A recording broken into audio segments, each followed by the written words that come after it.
Cette ferme pédagogique dénommée Ziti est située dans le département du Zou. Elle s'étend sur une superficie de plus de 100 hectares. Limitée au nord par le fleuve Koufo, au sud-est par les communes d'Abomey et de Djidja, ce village agropastoral est à l'abri de tout vacarme des grandes agglomérations.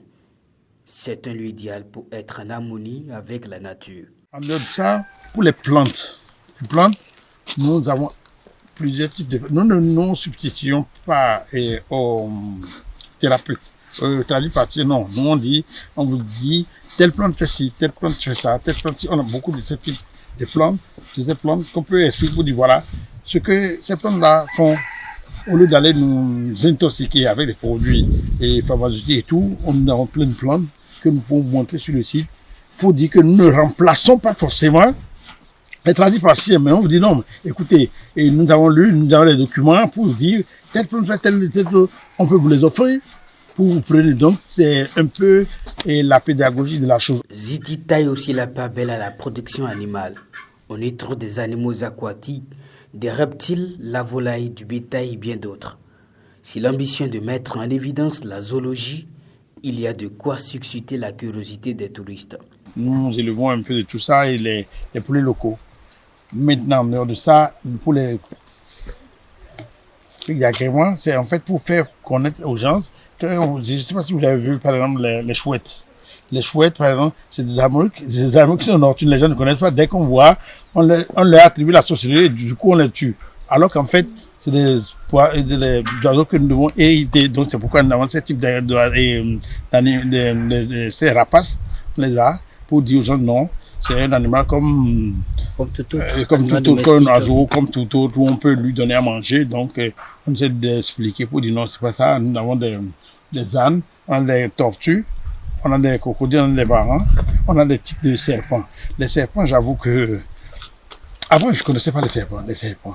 Dès qu'on trouve le serpent, on fuit et tout. Alors qu'en fait, le serpent n'est pas aussi mauvais qu'on le pense. Nous avons des cobras d'eau, nous avons des couleuvres, nous avons des pitons.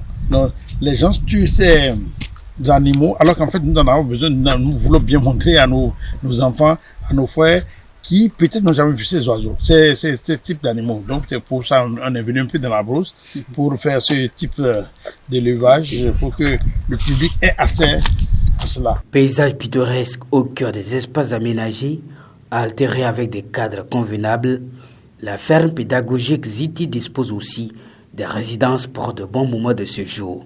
Nous avons une dizaine de chambres avec salle d'eau bien équipée pour les hébergements. Voilà nos chambres bien équipées, bien spacieuses. Derrière moi, le petit déjeuner, comme je vous disais, c'est du bio dans votre assiette. Manger, la nuitée chez nous, c'est avec le petit déjeuner, du bio dans votre assiette. Notre restaurant qui sert du bio également pour votre déjeuner, votre dîner. 2 bars restaurants animent la ferme pédagogique Ziti. Un VIP pour les visiteurs et un autre pour la population de Bokegon qui doit traverser une vingtaine de kilomètres pour s'approvisionner en produits frais. La différence, c'est que le bar est à 500 mètres d'ici. Vous voulez prendre une bière, vous marchez 500 mètres pour aller prendre la bière, vous venez également sur 500 mètres. Donc ça vous permet d'éliminer en même temps les calories. Vous avez mangé, vous pouvez marcher en restaurant de l'air pur, de la nature pour aller prendre une bière bien fraîche à 500 mètres ici.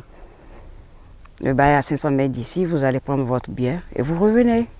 À la ferme pédagogique Ziti, les visiteurs ont aussi la possibilité de faire des randonnées pédestres pour leurs loisirs, suivant des kilomètres définis avec les possibilités pour des pauses détente. Kenyel et Kizia sont des frères et sœurs. Après 48 heures de séjour, ils apprécient. J'ai vu le fleuve Koufo, j'ai vu le fleuve Zou. Et en plus, j'ai vu les enfants qui avaient attrapé des poissons. J'ai vu des manguiers encore, avec la récolte du manioc et du maïs. J'ai visité la ferme pédagogique Ziti. J'ai vu plein de belles choses. J'ai vu des plantations, j'ai vu des animaux et tout ce qui est ici est bio. Je suis contente d'avoir vu ce beau paysage naturel et éloigné de la ville, qui permet de se reposer sans distraction et de se ressourcer et d'apprécier la nature. La ferme pédagogique Ziti existe depuis 3 ans. Elle se veut à long terme un village agro-pédologique qui va accueillir aussi bien des étudiants que des chercheurs. Mes impressions sont très bonnes par rapport à ce que j'ai découvert là-bas. Mes impressions sont forcément, comme je le dis, très très bonnes. J'en garde un excellent souvenir. Comme particularité de ce site, je dirais que en premier lieu, c'est le calme. C'est un lieu vraiment qui vous permet de sentir que vous êtes en harmonie avec vous-même. Donc c'est un milieu qui est très calme. Et c'est pas fini. Comme particularité, je dirais également que, deuxième élément qui m'a frappé, c'est l'étendue de la superficie. C'est un site qui fait je crois bien, 60aine d'hectares avant le fleuve Koufo et après à Plahoué, une 20aine. Donc en tout pour tout, 80 hectares. Donc c'est vraiment vaste. Ça, c'est la deuxième particularité. Et la troisième particularité, c'est l'aspect des reliefs. C'est l'aspect des reliefs. Et vous aurez tout un accompagnement, comment on appelle, tous ces endroits sont chargés d'histoire en fait. Et donc, ça donne une certaine caractéristique spécifique à cette ferme. Et tout, ça, je me suis dit que c'est la raison pour laquelle ils ont parlé de ferme pédagogique Ziti. Vraiment, c'est un lieu gorgé d'enseignement. Bon, je me suis lâché déjà sur le site lors de mon séjour à la ferme pédagogique Ziti. Je m'étais lâché, j'ai donné mes impressions à chaud avec l'équipe responsable de sa gestion.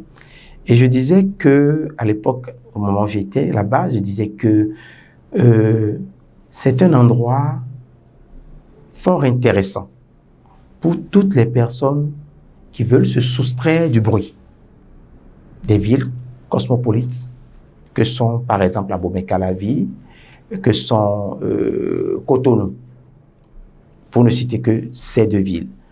Et pour toute personne qui se retrouve dans un bruit ou dans un train-train quotidien à ressasser la routine, c'est un endroit idéal pour se revigorer. Je dirais également que c'est un endroit formidable et thérapeutique pour tous ceux qui veulent faire un break. Donc, on n'a pas besoin d'être un fonctionnaire. On peut être un ouvrier et le stress dans son métier peut nous amener à vouloir faire un break. Donc, c'est encore idéal pour toutes ces personnes. C'est également idéal pour ces personnes qui également ont ce qu'on appelle l'épuisement professionnel. Lorsqu'on est complètement avachi, on est complètement fatigué. Également pour ceux qui souffrent de burn-out, c'est un endroit idéal pour leur permettre de reprendre en énergie parce que c'est un espace riche en oxygène. Je l'ai vu, c'est pas comme me l'a raconté. Un écosystème vraiment équilibré. Donc voilà ce que je peux conseiller pour toute personne, qu'on soit dans un métier professionnel, qu'on soit dans un métier administratif, n'importe quel corps de métier, c'est idéal de s'y rendre, que ce soit personnellement, que ce soit en famille, que ce soit pour les enfants, pour des vacances.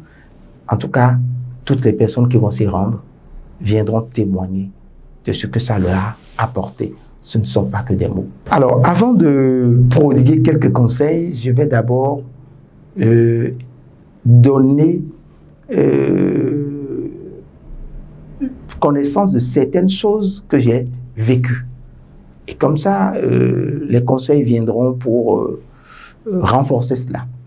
Vous imaginez de toute mon existence, je connais des espèces, ok? Mais je ne pouvais pas m'imaginer qu'il y en a encore d'autres qui peuvent exister sur le sol béninois. Je ne sais pas si je me fais clair. Donc, nous savons qu'il y a les lignons, quand on va dans les eaux, les sites touristique et consorts, on rencontre différentes espèces, mais là, sur cette ferme, nous avons vu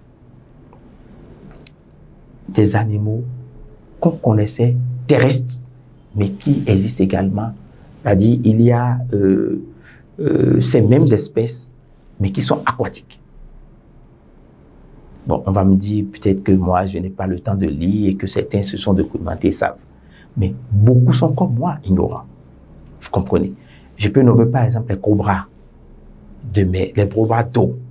Je ne pourrais jamais imaginer qu'il y a cette espèce qui vit dans un milieu aquatique. On est d'accord? Il y a des sortes de scorpions qu'on peut trouver peut-être dans un film, mais qui sont élevés là, pour permettre non seulement à notre génération, et également à la génération des plus jeunes, de connaître ce qu'on appelle un scorpion géant, mais qui sont élevés là, entretenus par des spécialistes.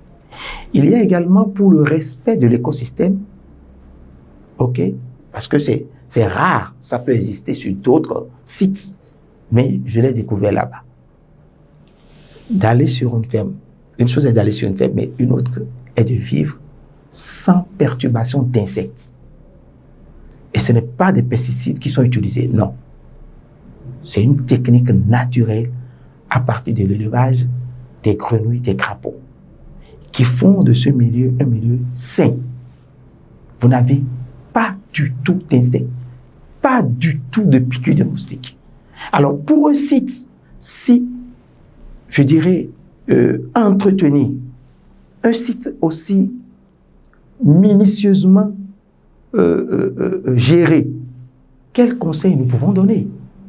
Si ce n'est de dire simplement que l'équipe s'arme davantage de passion et que l'engagement que l'équipe a à l'entame de ce vaste projet demeure sur des décennies et que ces dirigeants puissent transmettre cette compétence à d'autres personnes pour qu'au moment où elles vont transmettre ce flambeau, céder la place à une autre équipe pour gérer, que ces équipes aussi soient aussi performantes que celles que nous voyons actuellement.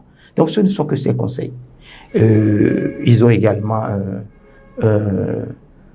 comment on appelle, des résidences, qui dit ferme des résidences, et ils ont également un service de restauration, tout pour permettre à quelqu'un de passer un séjour très agréable. Donc, je voudrais demander humblement aux dirigeants que je connais très bien, M. Janditi, de maintenir cette transmission, cet enseignement-là à la jeune génération, afin que, après lui, que cette ferme pédagogique continue toujours de nous faire plaisir, de nous donner un cadre tel que nous l'avons vu. Voilà mon conseil.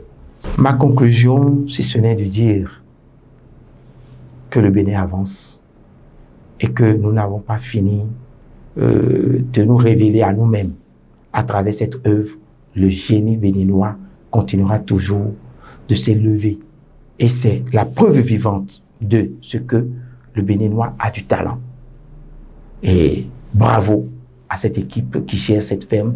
Et je voudrais vraiment que longue vie soit à toutes les personnes qui constituent l'équipe d'encadrement.